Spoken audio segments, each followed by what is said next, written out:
think is really important is movement building, like that we're only as powerful as the people we have. And whether you have a sign-on letter or you have some other way to kind of flex your people power.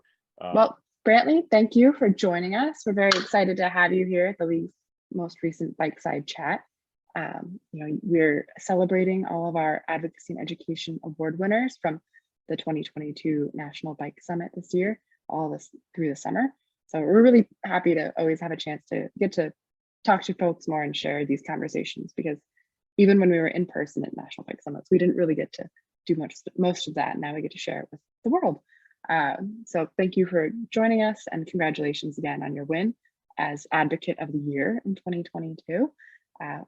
Due to your work with the Virginia Bicycling Federation and Bike Walk RVA, I feel like you're probably better suited to introduce yourself than I am. Is there anything you'd want to tell the internet about yourself before we get into the question? Well, thanks, Lauren. I'm happy to be here, and certainly it's a huge honor to be recognized this way. I'm Brantley Tyndall with the Virginia Bicycling Federation. We're an all volunteer board focusing on statewide legislative primarily issues in Virginia, and the director of Bike Walk RVA in the Richmond region with sports backers. And I've been doing bike advocacy since about 2010, and I've been coming to the Bike Summit since that time, and it's played a big role in my development and me staying around and like really focusing on bike advocacy for the past more than 10 years. So it's a pleasure to be here, and certainly it's a bit of an interesting pleasure to be a part of maybe the longest bike summit so far. So going all the way into the summer. We want people to get the value for their bike summit attendance. So well, you said you got into bike advocacy about in 2010, but what is your bike story? How did you get into biking in the first place? Well, I think I have we do a lot of storytelling training. I came up through the winning campaigns training with the Alliance for Biking and Walking, went to a couple of their leadership retreats and still keep in touch with some of those folks. And now at Bike Walk RVA, we teach advocates how to be more effective at advocating for biking and walking infrastructure through our program called the Bike Walk RVA Academy. One of my previous directors, Max Buchanan, came from Cascade in Seattle, and brought what I think was called ALI, and I don't remember what that stood for, but it's essentially a training program for advocates. And so we teach this stuff, and I've had the chance to hear, 300, 400 people tell their origin story for riding a bike. And so there's a lot of similarity. People talk about the Stingray a whole bunch, and I was a little bit maybe too young for that. But I have memories of my dad pushing me on my first bike, and I've got a picture of me covered in dirt with a bike, trying to learn how to ride, and I had training wheels on it, and I was having a blast. But it's one of those things that goes in the scrapbook, kind of a candid picture. But yeah, I was like riding in the neighborhood and pre-internet, pre-video games. I entertained myself. One of those, don't come back till it's dark parenting models where I just rode around the neighborhood until I was tired. Yeah, the 80s were a great time to grow up. And I didn't ride really again until going to college. And I went to college. I brought my car, and on a little bit of a fluke, I crashed it in like a super low speed crash in a neighborhood. It's definitely a humbling moment, but I had bronchitis. I had like a really bad cough. I closed my eyes for a second and I hit a parked car. It's like, and my car was like really inexpensive, so I totaled it and didn't have a car for a while. So I went to a thrift store, got a bike. It was everyone can describe their first bike. It was a Schwinn steel touring bike from the early 80s. I think it was like right after they went to being produced in Southeast Asia. So I don't know if it was a good bike or not, but I rode the heck out of it, and really got bitten by the bug. And that was in the late 2000s, late 2000s. And I made the jump. I just became a dedicated bike commuter around Richmond around that time as a student, and then getting a job at the university. Everything was pretty local, so I could ride, really anywhere I went, and I lived without a car for about 10 years. Which, I have a truck now, and for a long time, I still was a primary bike commuter. I would put 3 or 4 times as many miles on my bike in a year than in my truck, which is nice and cost effective, and saves me from having to go to the gym. And then, so I was the only person who rode a bike to work when VCU started this sustainability program, and they needed a bike person as a part of their transportation portfolio for their sustainability plan. So I became the bike person. They just gave me a bunch of work to do related to building a bike program at Virginia Commonwealth University, and I ran with it. We started doing bike share stuff. We put in bike parking. We developed a whole plan. We hired some staff and had a campus resource center for biking that's still operational today called VCU Ram Bikes. And really, I just kept going from there. Well, were there any particular people that were really important to drawing you in? I know, especially deeper into bike advocacy, you always want to know who those champions were that kind of helped grow the movement back then, so we can think about how we can keep growing that movement. Well, gosh, I mean, it's kind of funny now. I feel a bit privileged to be able to describe it this way, but I think the Bike Summit has been super important to me, going to the tables and seeing all the presentations from people around the country. Richmond and Virginia have come a long way, but we've definitely watched the progress of other places around the country. So I really think that the summit has been just extremely foundational for me, and I think for a lot of people, to understand, how all this stuff works and what we're advocating for. And I happen to live now a few miles from Andy Clark, the former longtime president of the league. So I call on him occasionally, and we tell war stories, and so I really have to say, going and listening to the speeches and having the big speakers that were part of the summit in the 2011, 2012 period, probably meeting the folks in Washington Area Bicycling Association, which of course are very close to us, relatively speaking, have been really, really awesome. Greg and Mark Blacknell and others. And but beyond that, there was a real sea change in bike advocacy in the early teens, I guess, when my now employer started the Bike Walk RVA program. It didn't have a program before that, and we hired Max from Seattle. So a global leader in bike infrastructure and bike advocacy, and he really hit the ground running starting Bike Walk RVA, and I've been following in his footsteps since. And it's also worth saying that as the president of Virginia Bicycling Federation, I've been doing that for about 2 years now. I follow in the footsteps of Champ Burnley and Bud Vi, both of whom have been Advocate of the Year by the League of American Bicyclists. So I pale in comparison to the precedent that they've set, and I look forward to kind of keeping that momentum going. Well, speaking of Virginia, I know we've talked that I live in Virginia. I live a block or two from one of your board members, Jim Durham, at Virginia Bicycling Federation. So I get to hear those war stories. But I think for us in Virginia, we kind of know about some of the wins over the years. But are there any particular advocacy wins in Virginia and that you feel like the larger bike movement should take notice of and maybe start celebrating alongside of us? Yeah, and we had a pretty good year in 2020. We had a very supportive, relatively speaking, legislature and administration for bike-related issues and how bike-related issues play into other broader issues like environmental stuff, into transportation equity. And we had a Bicyclist Safety Act bill that was the first time that we've had basically a small omnibus. In Virginia, the understanding was state laws have to be very singular. They can't be a package of things, but for a period they were considering more omnibus style bills. And so we modeled the Bicyclist Safety Act off the most pertinent elements of the Delaware bicycle friendly Delaware bill. And they got change lanes to pass, and they got the Delaware yield, which we branded the safety stop because we figured that the Virginia legislature didn't want to institute something that has Delaware in the name. And we were able to get a change lanes to pass requirement, and we were able to get bicyclists being able to ride 2 abreast at all times and can single up whenever they choose to.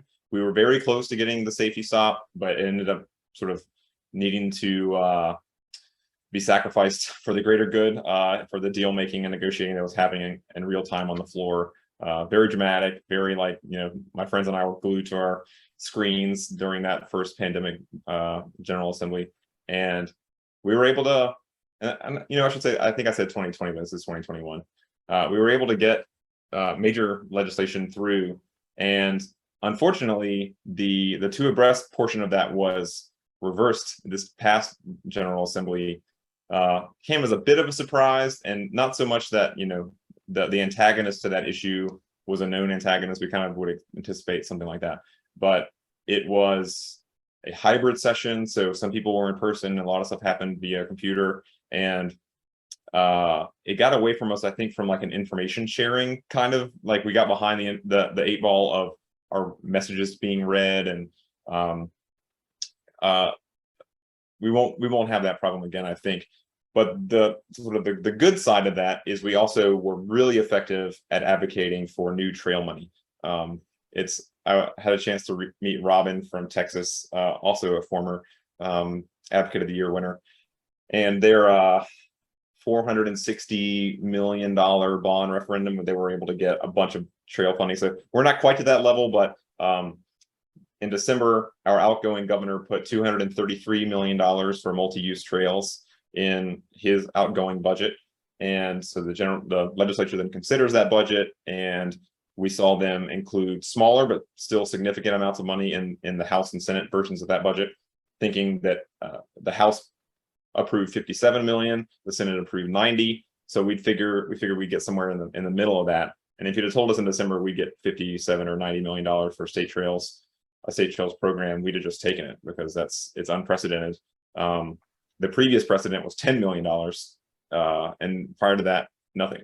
So of course we've spent money on trails, but it's primarily been federal or other kinds of revenues. This is general fund money dedicated to building multi-use trails. We ended up in the House and the Senate agreed to 93 million that just last week, I think, or very recently, and they passed that budget. So this is a very strange year in that we're in the middle of June and we don't have a budget approved yet. We're still waiting for the governor to sign or amend the legislative budget. So we'll see where that goes. But I think we're all very hopeful that we're going to see a drastic increase, like to the tune of 9 times the precedent of trail funding. And that really took a lot of luck. It took some hope of like making relationships with legislators without a huge agenda. There were many years of being very discreet about what we asked for, so that when we go for the big stuff, we aren't new. We have a relationship. We show that we're respectful. We understand how this stuff works, and we're not. We don't seem unreasonable. But the pandemic, the Infrastructure Investment and Jobs Act, various increases in biking, the supply shortages for bikes, it became like the time to strike for that. And I think that we're poised to get a really good bump for biking infrastructure. Yeah, it's great to hear. And I know at the league we're, like you mentioned, the Infrastructure and Jobs Act, and I think that we're also very excited about how that federal money can flow to states and localities all across the country, thinking like, well, we got a big chunk here, let's not miss this opportunity, let's make sure it all gets spent. And and now it's funny, like that's still ongoing, the discussion of the budget, but we're talking to localities and metropolitan planning organizations right now about the Safe Streets and Roads for All Act. So there's potentially more funding for things like that, and obviously those are not exactly the same kinds of funding, but this multi-use trails pot does not build bike lanes. It doesn't build bike networks in cities, unless, of course, trails like the Fall Line and others in Virginia are going through super urban areas. But generally speaking, we're in the process of making a huge impact on multi-use trails, but we still have a lot of other things that we need to fund. Yeah, it's kind of a both and situation, right? It's not an either or. You have to be doing all of it at once.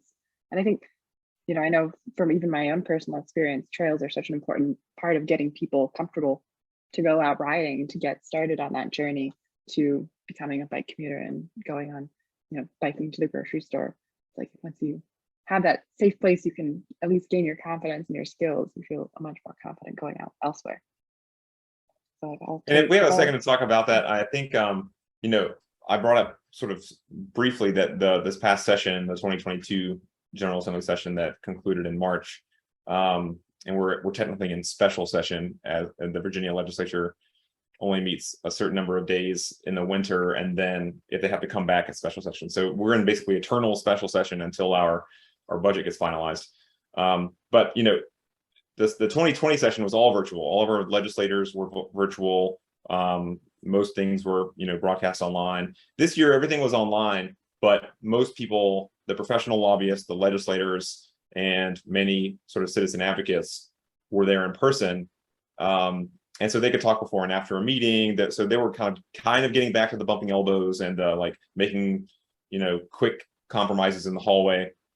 But we recognize that we're a statewide organization. Virginia is a pretty quirky place in that Southwest Virginia, it's a much bigger state than you might think. Southwest Virginia is actually closer to 6 other state capitals than Richmond, our state capital. And that makes it really difficult sometimes to get coalitions, to get a statewide issue that gets enough momentum to get approval by the full legislature.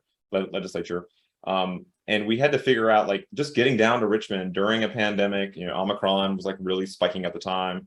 Getting or actually maybe it was Delta. I don't even remember now. It was one of the surges was happening, and we recognized that we were not going to be able to get like a big lobby day. We weren't going to have a lot of people knocking on doors, and it would have been inappropriate to ask for it at the time. So we did an online petition, which we verified people's addresses, and we got all of our organizational members and our members and our board of directors to all get this signature or the sign-on letter out to people across the state. And we set what I thought was a pretty ambitious goal for Virginia, 5,000 signatures. And for a federal thing, I think probably that might be like a regular goal that you could hit. But for Virginia, I've never seen anything with that many signatures on it. And so I figured, I know 5,000 people, or I know I kind of can get to 5,000 people, and I bet my organizational peers and members can do the same thing. Let's pick a big number and see what we can get. And we didn't get 5,000, but we got 3,500, and that included about 150 organizations and businesses. And we really strove to get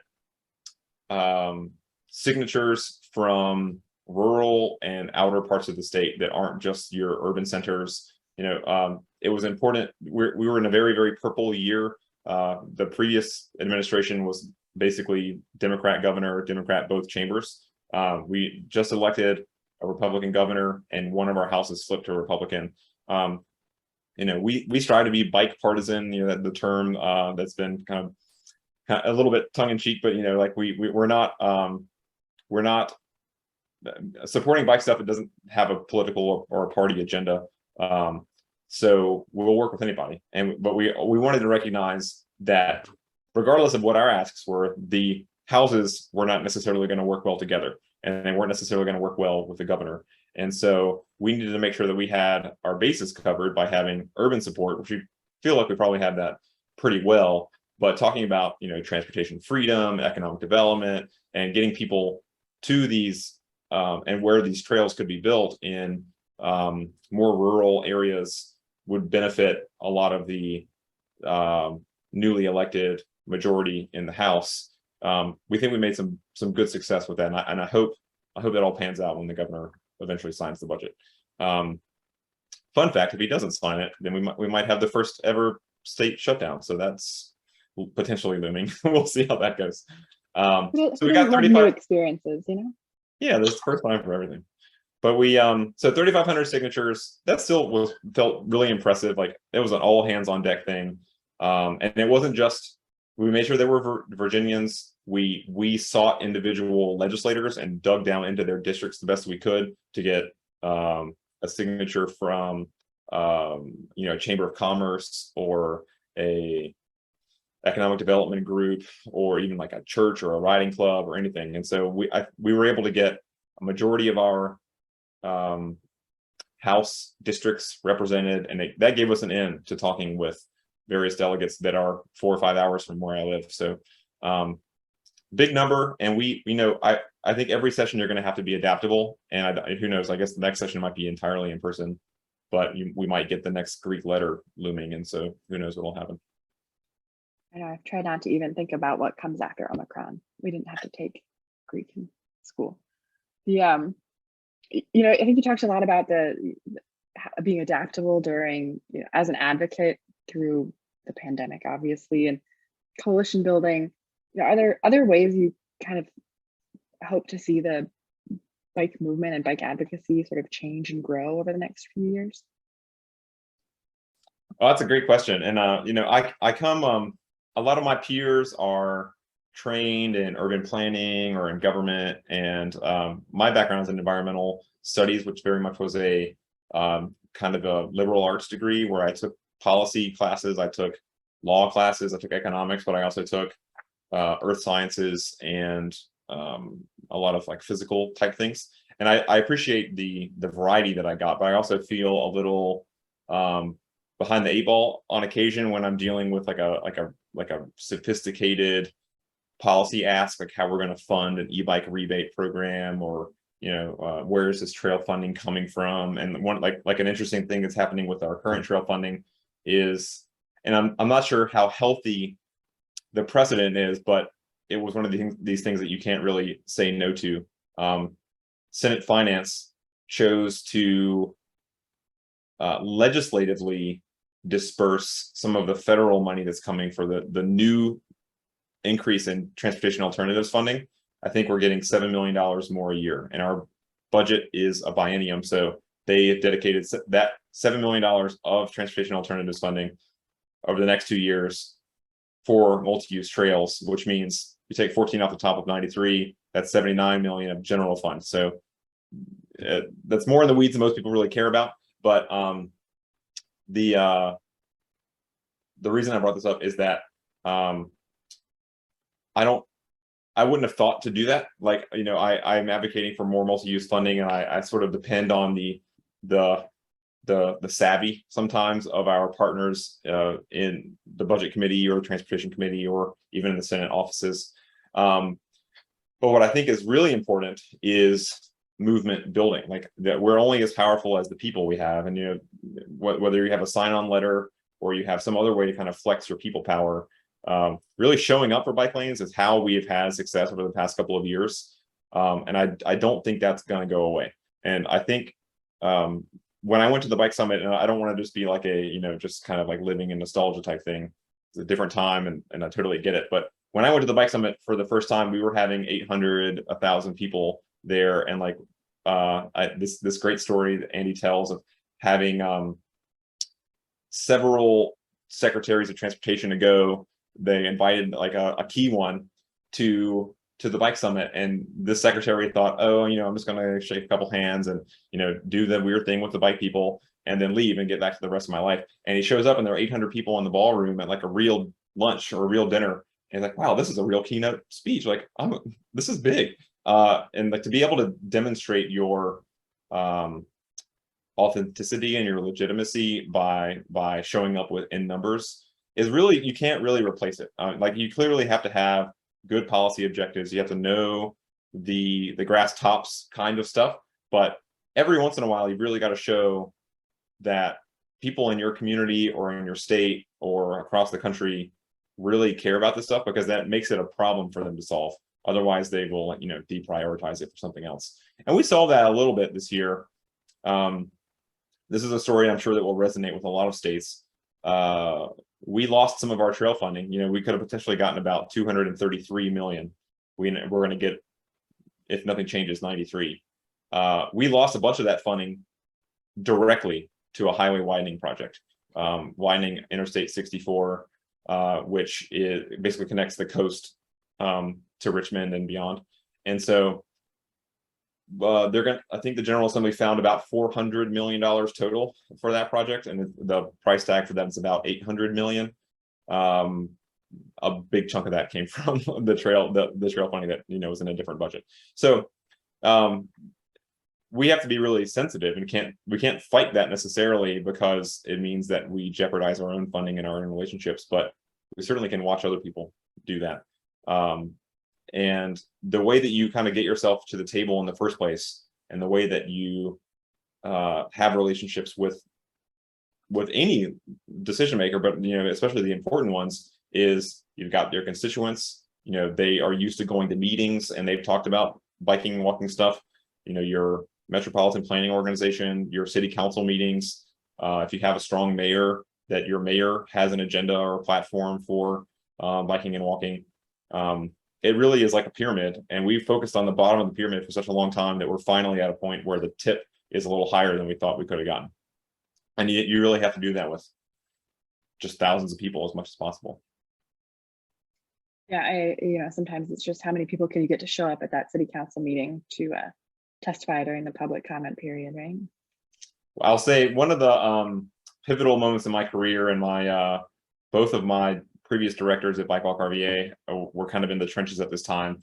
We presented at the National Bike Summit in 2019 on this, and we shared it with the director.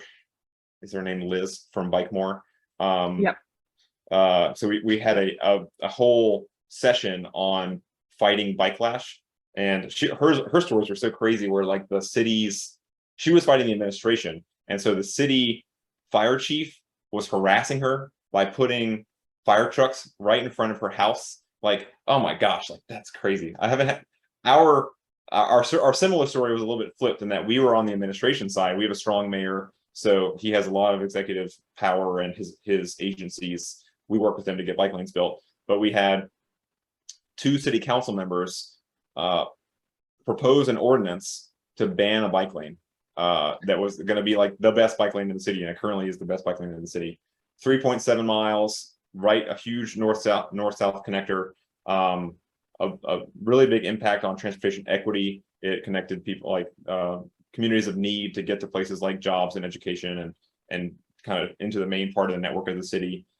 Protected better than any other bike lane. It had flex posts, it had a big buffer, and it had parking, and it's on a street that had significant speeding problems, so it was expected to bring the speeding down. Just like as good of a project as you could imagine, and the road was overbuilt, meaning overcapacity. There was room to spare. These city council people just ended up being unreasonably closed-minded and just anti-bike, and you're going to get that every once in a while. So we did a Bike Walk RVA Academy. We graduated 20 folks trained on this specific issue, so bike advocacy generally speaking, but then also the particulars around the Brook Road bike lane, north side, and how to work with the media, etc. And we ended up beating them in part because we had 65 people show up at city council, and they were moms, and they were disabled people, and they were older people and younger people, largely black and white. We have other races too, but Richmond is largely black and white. It's certainly changing like a lot of other cities, but a lot of diversity, and they were all positive, and they were all trained to not say the exact same thing that the person in front of them said. So there were all these unique stories, and we had 700 people sign a petition. We vetted that every single person lived in one of the two council districts that bike lane went through. So when we plopped it on their desk and it's heavy, it's like, here is a momentous petition, and every single one of them is your constituent, and they want this bike lane. And the opposition was not organized, and they were negative, and they droned on saying the same thing. They were the exact opposite, and we got 6 votes out of the 9, and we won. We overturned the ordinance, and the bike lane is there today. So people are really like your currency.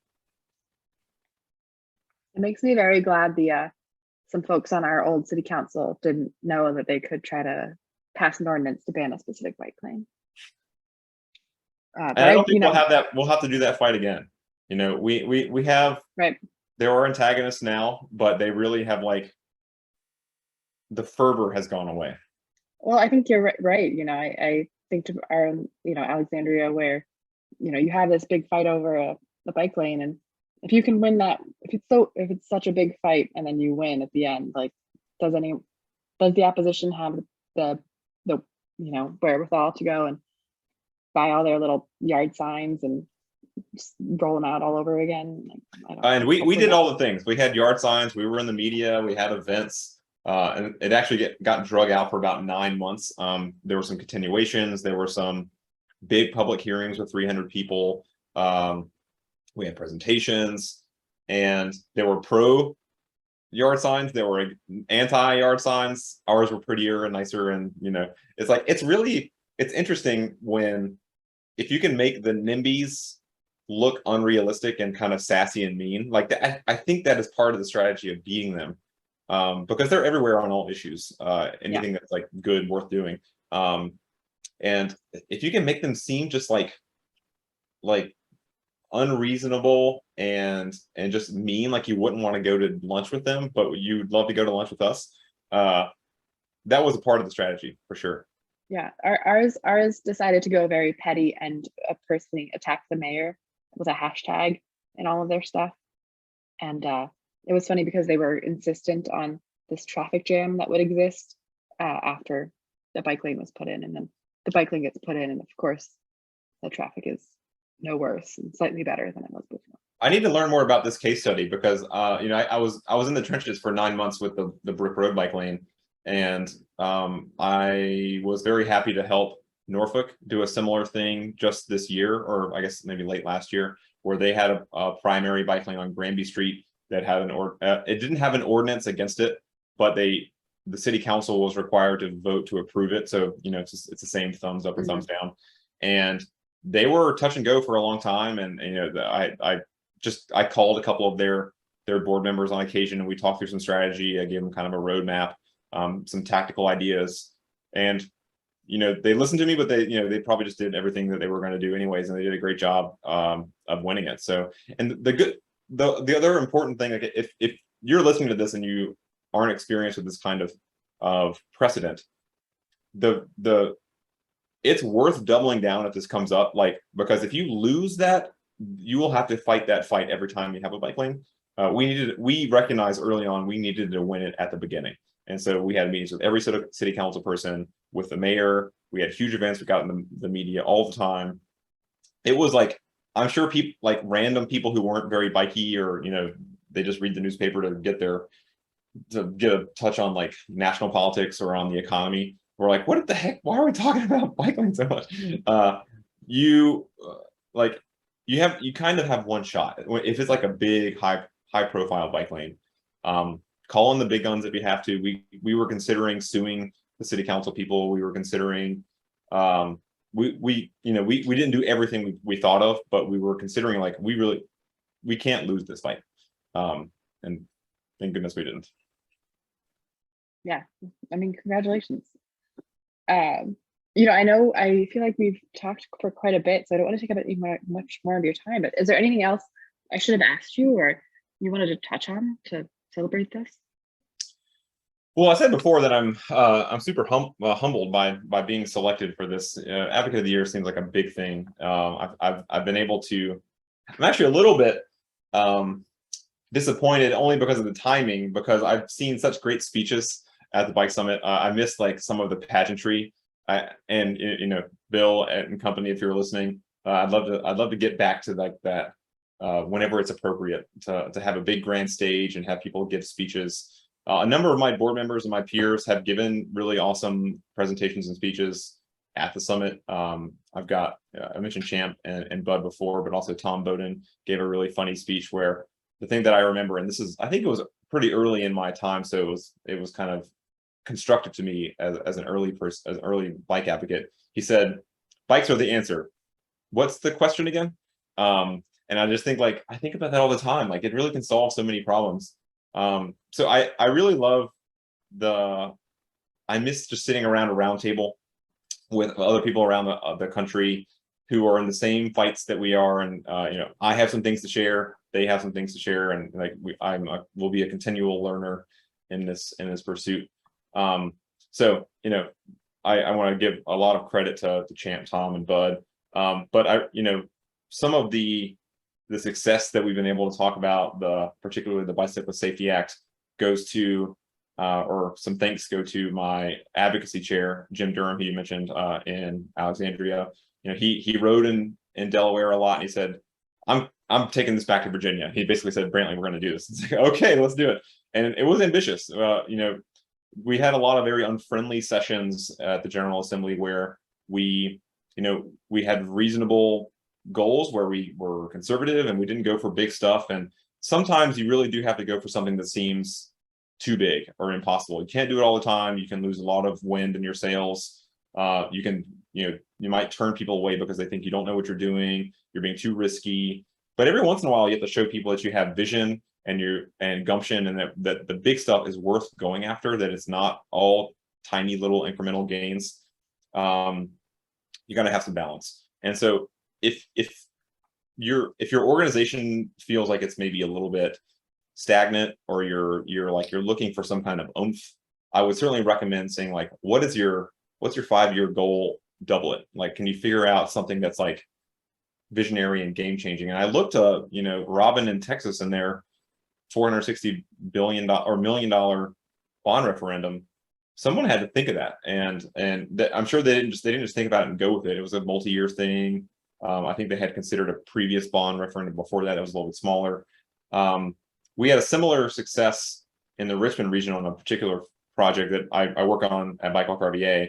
It's not representative of the whole state, so I have to, many of us wear a lot of hats, and so I'm juggling my hats right now. But the Fall Line Trail is a project that we're working on that is modeled after some of the big trail projects around the country, the Atlanta Beltline, Indianapolis Cultural Trail, and to some degree the High Line, though that's a little bit less of a bikehead transportation project, but it has a lot of pomp and polish and like placemaking I think is really important. And so I think of the Fall Line as being the best parts of all of that. That's a north-south connector paved trail from Ashland to Petersburg. That's with Richmond right at the center. It crosses 3 rivers, connects 30 places of public schools, colleges, and universities to historically Black colleges and universities. And instead of taking this trail through rural areas on cheap and easy land to get, we're instead going to where people are and where people want to go. So it's way more expensive than what I would say is like traditional rail trail building. But we're trying to connect like millions of people in our region instead of necessarily a trail that you kind of have to drive to and you use on the weekends. And there's huge economic development potential. It crosses 7 localities, which means we have to have a ton of regional cooperation. Virginia is known for having really terrible regional cooperation because we have self-incorporated cities. If you're not from Virginia, or I think one other state, you might not know what this means, but our cities are not part of their surrounding county, which means they're always at odds and fighting each other. We were able to get, in 2020, a Central Virginia Transportation Authority passed by the General Assembly that essentially our metropolitan region is instituted a small gas tax and sales tax to generate a big pool of money for transportation projects. Immediately after that, the pandemic hit, and everyone stopped driving and everyone started biking. All the bikes sold out and everyone was outside, including our decision makers. So like they really understand it. And then that started generating a big pool of money. And 2 years after that, they gave $104 million to the Fall Line Trail.